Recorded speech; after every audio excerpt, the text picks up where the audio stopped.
Kau yang ku anggap sebagai teman biasa, tapi kebaikanmu melebihi orang yang ku cintai.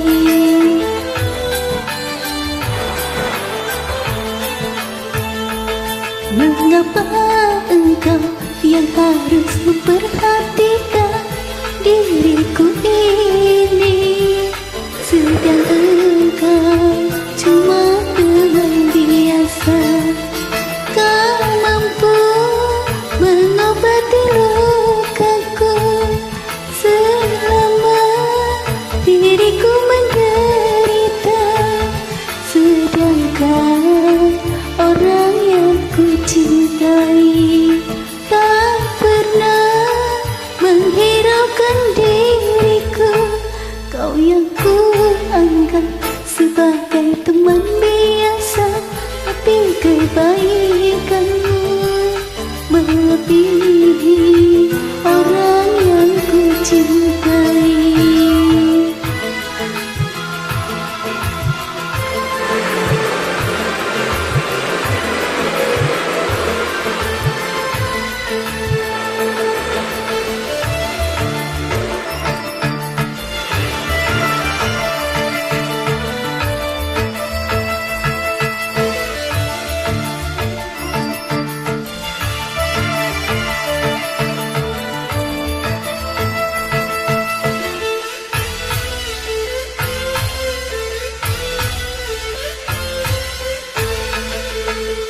Haruskah aku terima cinta kasih sayangmu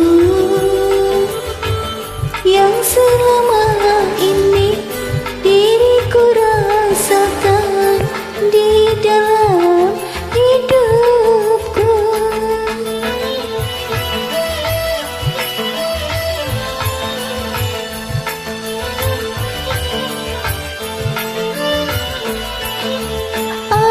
Apakah kau tak menyesal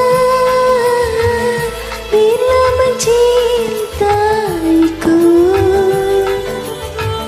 Karena yang kau dapat bukan yang pertama, tapi sisa orang lain. Kau yang ku anggap sebagai teman biasa, tapi kebaikanmu melebihi orang yang ku cintai.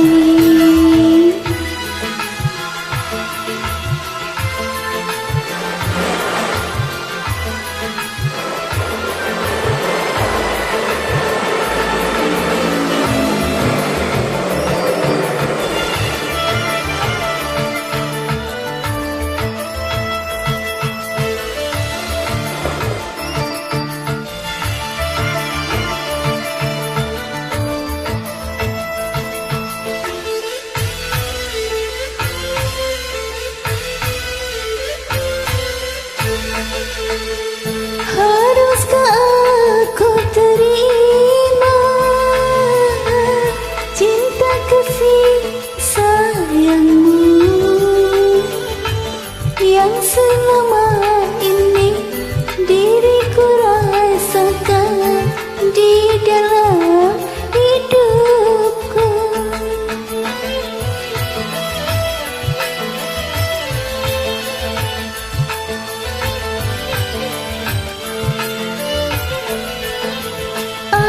Apakah kau tak menyesal bila mencintaiku?